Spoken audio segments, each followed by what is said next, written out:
कहानी उन आम घरों की है जहां खाने वाले तो कई, लेकिन कमाने वाला एक मर्द ही होता है। बावजूद इसके उससे उम्मीदें कम नहीं होती। देखिए जी, सामने वाले वर्मा जी कैसी अच्छी तरह से सफाई करते हैं छुट्टी वाले दिन अपने घर की, और एक आप हैं। अरे यार, उनके पास कार है, ऑफिस पास में है और हफ्ते में 2 दिन की छुट्टी होती है, तो फर्क तो पड़ता है ना। मेरी तो शादी ही गलत हो गई।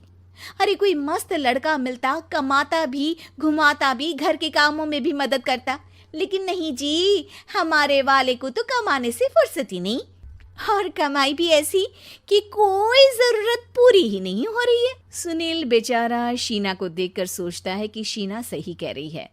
देखने में सुंदर है, घर का सारा काम कर लेती है, उसे तो कोई भी अच्छा लड़का मिल सकता था।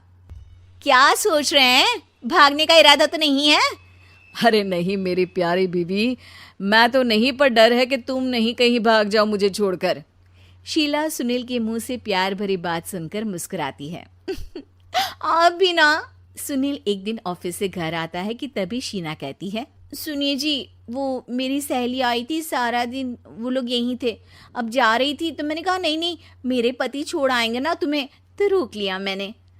सुनील थोड़ी देर कुछ सोचता है, फिर कहता है, ठीक है, मैं कपड़े चेंज करके आता हूँ। अरे तेरे पति को तो लग रहा है कि अच्छा नहीं लगा।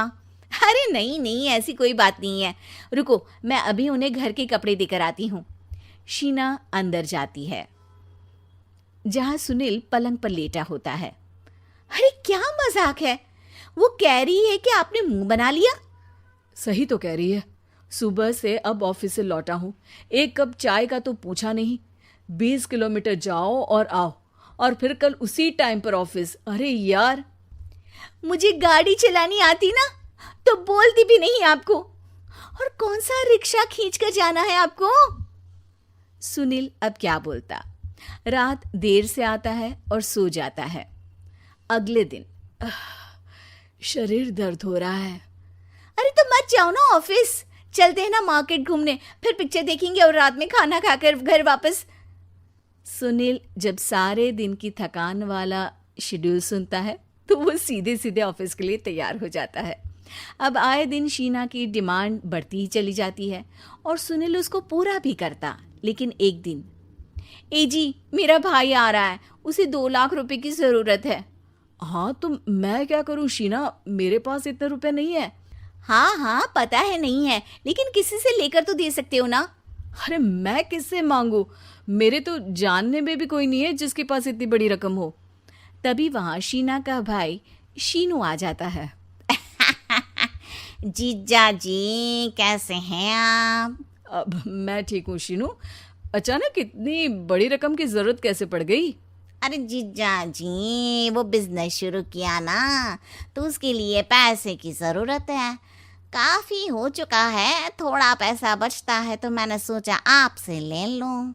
अब देखो, मेरे ऑफिस में कुछ लोग हैं जिनकी सेविंग अच्छी है, मैं उन लोगों से बात करके देखता हूँ। सुनील ऑफिस से किसी से पैसे लेकर शीना को दे देता है। शीना वो पैसा भाई को दे देती है। 2 महीने बाद, अरे यार शीना, वो ऑफिस वाला आदमी अपने पैसे मांग रहा है, कैसे दूं? अपने भाई से बोलो ना पैसे दे दे।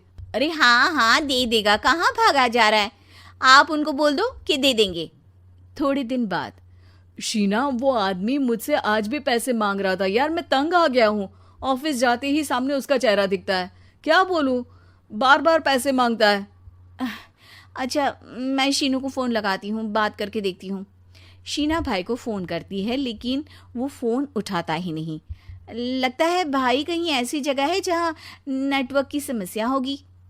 सुनील अगले दिन दोपहर को ही घर आ जाता है। उसका चेहरा उतरा और परेशान सा होता है। वो रोने लगता है। अरे क्या हुआ जी, आप इतना परेशान क्यों हैं? सब ठीक तो है ना? अरे नहीं शीना, कुछ ठीक नहीं है, मैं ठीक नहीं हूँ।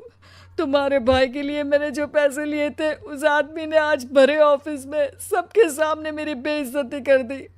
सबके सामने आज मैं कर्जदार बनकर खड़ा था। मैंने हर वो प्रयास किया घर चलाने के लिए जो मैं कर सकता था, लेकिन अब नहीं होगा। वो फिर रोने लगता है। अरे आप तो औरतों की तरह रो रहे हैं, मर्द हैं आप। क्यों? आदमी के सीने में दिल नहीं होता, या फिर वो इंसान नहीं मशीन होता है? अरे मैं थक चुका हूँ शीना, तुम समझती क्यों नहीं? मैं भी शारीरिक और मानसिक रूप से थकता हूँ, मैं भी आराम करना चाहता हूँ, सुकून चाहता हूँ। मैं अब कुछ नहीं कर सकता। कुछ नहीं। वो बैठ जाता है। शीना पति को हैरान परेशान देखकर चुप हो जाती है। अगले दिन, सुनिए, ये लीजिए 2 लाख रुपए, उस आदमी को दे दीजिए और बोल दीजिए कि आज के बाद किसी को पैसे के लिए बेइज्जत ना करे। सुनील पैसे देखकर राहत की सांस लेता है। अरे शीना, तुमने तो मेरा बहुत बड़ा काम कर दिया। अब मैं शान से ऑफिस जा सकता हूँ, लेकिन ये पैसे आए कहाँ से? ये पैसे मैंने अपने गहनों को गिरवी रख कर लिया है। तुम ठीक रहो, निश्चिंत रहो, मैं बस यही चाहती हूँ। मुझे माफ़ करना, पर अब मैं समझ चुकी हूँ कि मर्द को भी दर्द होता है।